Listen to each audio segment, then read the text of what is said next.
Welcome to Thick Boy Fight News. Let's dive in. In major boxing news, heavyweight Tyson Fury posted a video to social media announcing he is coming out of retirement and who will train him for his next bout. Tyson, why have you decided to come back to boxing, and why have you chosen Isaac Lowe to be your coach? Well, Andy, I've decided to come back to boxing because I can be the first heavyweight champion in history to have two trilogies, one with Deontay Wilder and the second one with Derek Chisora.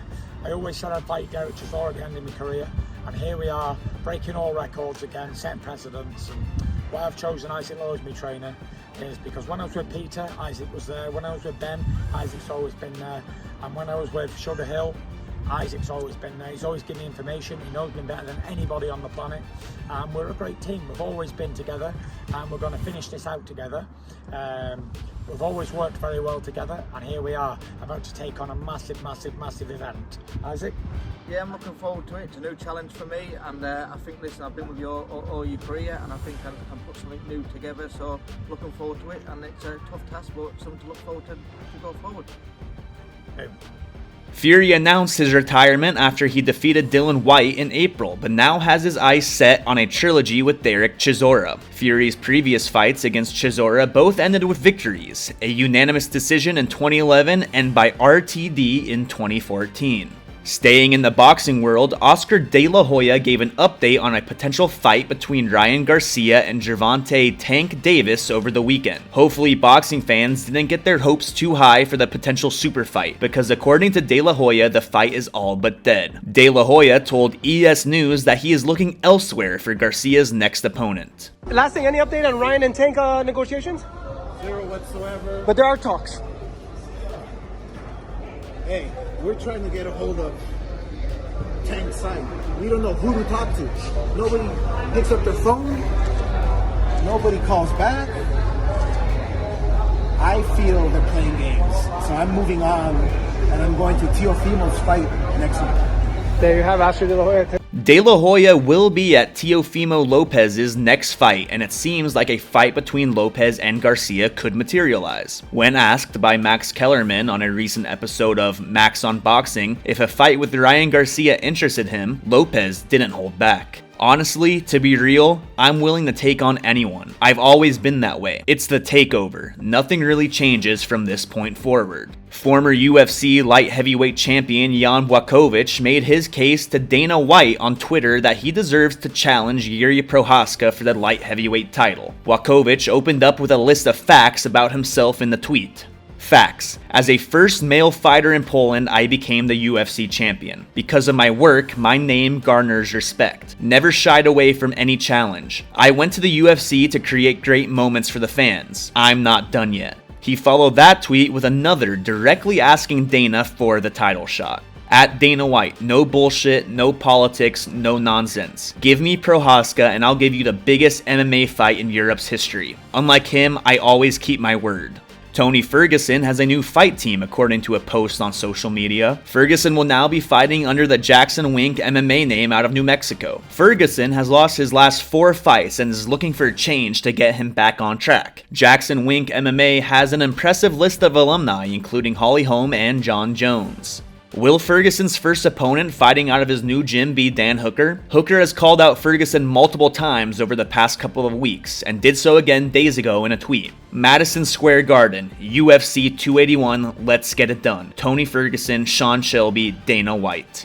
Fighting at UFC 281 would put Hooker on the same card as fellow New Zealander and middleweight champion Israel Adesanya. Hooker spoke more about the potential fight with Ferguson at MSG on the All-Star YouTube channel. Stylebender messaged me and said, bro, get that Tony fight on the MSG card, November 12th. I've been trying to fight since August. They couldn't get me anyone in August. I've been trying to fight in October. Still can't get anything across the line. November, he's got absolutely no excuses. I don't know who else he thinks he's gonna fight. What else is there for Tony? I think it's the biggest fight that he can get himself. And MSG works. You can't get ready in 12 weeks or 13 weeks? Like, just retire then. If you can't get your arse out of bed for 12 weeks, then just piss off and retire. That's how I feel about it. Stylebender wants it, I want it. What do you say, Tony? MMA judge Seth Fuller received harsh criticism after the events of UFC 277. Commentators Joe Rogan and Daniel Cormier were extremely hard towards Fuller after scoring differently than his colleagues during the Hamdi Abdelwahab Don'Tale Mayes preliminary heavyweight bout. After the scores were read, Daniel Cormier said to Rogan, "I mean, come on, somebody gave Don'Tale the third round, Joe." To which Rogan responded, "That guy needs a talking to. We need to check and see what he bet on." Fuller, feeling the heat, took to his personal YouTube account to defend himself. After rewatching the fight, Fuller stood by his original score and expressed that he believed in the third round Mayes' striking did more damage despite having less volume. Fuller then went on to explain how in the moment he decided to do what he felt was right rather than take the easy way out. And I thought about it. I was looking at that paper like, man, I can play it safe because Abdelwahab was on top for 3 minutes plus. And he landed a lot of those low pay patch punches, so nobody would fault me. But that's not what I'm there for. I take my job very seriously. Both of these fighters put their lives on the line, their health on the line, and their money on the line. It's not my fault that that my score can affect one of their purses. I don't think that's right. I think that's a terrible idea. But I take it seriously, and I didn't just willy-nilly give out that score. I decided I felt Mayes, from everything that I saw, had outscored in damage Abdelwahab in that round. And so I wrote it down. And it's unfair to me not only to be criticized from it. Let me show you the text I got directly after this.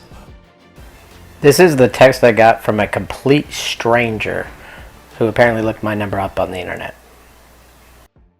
Fighters having side hustles to earn some extra cash is nothing new, but this next story even perplexed us over here at Thick Boy Fight News. Hannah Goldy is selling the underwear she wore in her loss to Meatball Molly McCann at UFC London. Goldy posted the auction announcement on her Facebook page. "I'm auctioning off the UFC panties I wore to weigh-ins. DM me with your bids." Well, Hannah, whatever works for you, you have our support over here at Thick Boy Fight News. Looking for more original MMA content? Check out the rest of Thick Boy YouTube. Exclusive interviews, opinion, and fight analysis is available weekly on The Shab Show, Food Truck Diaries, and Fight Night Flashbacks. Subscribe so you don't miss any of the action.